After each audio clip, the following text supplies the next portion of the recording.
He was sun-baked and ox-strong. If I'd wanted a hero to distract me from my troubles and ravage me in the salt spray, he could have played the part in a pinch. He was one of the last Greek sponge divers, wringing out a living on the ocean floor. He had speared grouper through the eye and punched a shark in the nose.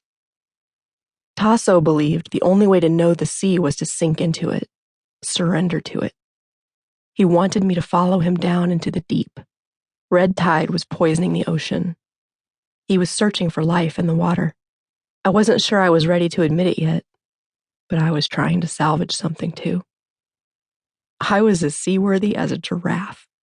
I certainly didn't know how to dive. Tasso slipped a mask over my face and hooked my fingers around his belt. "Mermaid," he said. "Just hold on." Down we went. I was helpless in another realm. So much heavy water above, so small a space inside that plastic mask. My breath came fast and loud, but then the fizz began to clear, and I saw the sand, white on the floor, and the sponges swaying like alien life, and the fish, darting and shimmering, and Tasso, half swimming, half running against the current, as if nothing could stop him, as if he could part the sea. I was some forgotten piece of kelp, trailing him in the current. I was water. I was air. I was at the mercy of the waves and the sun, and oh my God, it was beautiful down there. I stayed on the water with Tasso for 4 days. As the sky lightened in the mornings, I drank his Greek tea with honey, while he shaved with salt water and a straight razor. All day he dove. He would rise out of the water and unzip his wetsuit, and stone crab claws would rain out onto the deck. At night, I drifted off in the salt breezes, rocked by the ocean. I thought about Tom, of course, because I missed him, and I wanted to go to his door and tell him enough already and melt into his arms. But I had no phone, no computer, no internet, and I had long ago realized that I could not change him or fix him. I surrendered to that too. It had taken me days to respond to his email. By the time he'd sent it, my rage and disgust had corroded everything, and I didn't even want to read it. I had cried all I was willing to cry. After the breakup, I'd spent a week in bed. Mike, my boss, would call to check on me, and I'd cry into the pillow, at times unable to form words. "I'm sorry, sugar," Mike would say. After making excuses for me as long as he could, he sent me to New Orleans in the aftermath of Katrina. And by the time I got back, I had absorbed the fury of that storm. I was bent on destruction. All those lies.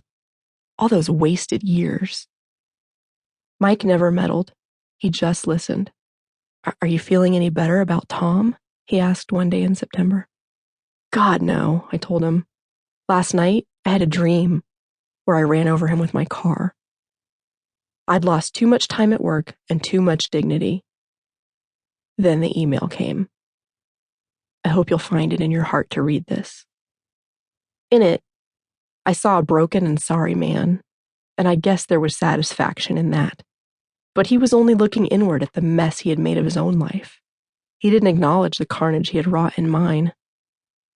I have never felt such a deep and crushing regret. I feel your absence every minute of every day. Tasso's given name, Anastasios, and the name of his boat, Anastasie, both meant the same thing: resurrected. We were all looking for new life. By the time I got back to shore, I knew I was going to have that life, and a baby, and a dog, and a goddamn picket fence, with Tom or without him. I would be okay. I was good at rescuing things, but you can fight against the current for only so long before it sweeps you away. Tom would have to save himself. I had written Tom back and agreed to meet with him, but only after he completed a gauntlet of conditions. He probably answered various riddles and made certain offerings before the gods. I demanded counseling, mine, his, and ours. I grilled and berated him in my counselor's office and refused to see him without a referee. We ended up, eventually, in the office of a couples counselor neither of us had ever met. Neutral territory. "How long have you been married?" she asked. "Oh no, we are not married," I told her. "We are not even dating." She startled in her chair. This was not something she